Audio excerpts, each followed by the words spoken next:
Ռուսաստանի պաշտպանության նախարարությունը հաղորդել է 15 շրջանների Ղրիմի և Սև ու Ազովի ծովերի վրա 251 ուկրաինական անօդաչու թռչող սարքի խոցելու մասին։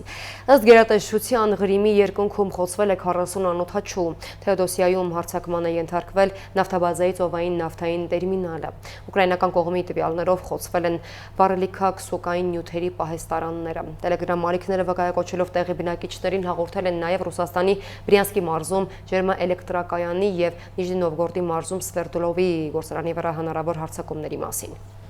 Հզոր ձնաբքի պատճառով էլ մոտ 1000 մարդ, այդ թվում զբոսաշրջիկներ եւ ուղեկցող անձինք արգելափակվել են Էվերեստ լեռան տիբեթյան կողմում։ Ձյունը սկսվել է ուրբաթ երեկոյան եւ շարունակվել մինչեւ շաբաթ։ Ճանապարհները դարձել են անանցանելի։ Փրկարարական խմբերը եւ տեղի բնակիչները փորձում են ճանապարհները մաքրել եւ ապահովել մարդկանց տեղափոխումը։ Տիբեթի իշխանությունները հայտարարում են, որ Էվերեստի տեսարժան վայրերը ժամանակավորապես փակ են այցելությունների համար։ Չինական լրատվամիջոցներն էլ հայտնում են, կապ են հաստատել ծուղակում հայտնված բոլոր մարդկանց հետ։ Եղանակային այսպիսի պայմանները ուղեկցորդների համար անակնկալ են եղել, սովորաբար հոկտեմբերը ամենաակտիվ ամիսներից է Էվերեստում։ Ջերմաստիճանը դեռ շատ ցածր չէ, երկինքն էլ պարզ է։ Վատ եղանակի, հորդառատ տեղումների եւ հեղեղների հետևանքները ծանր են հատկապես Նեպալում, որտեղ ուրբաթ օրվանից առնվազն 47 մարդ զոհվել է։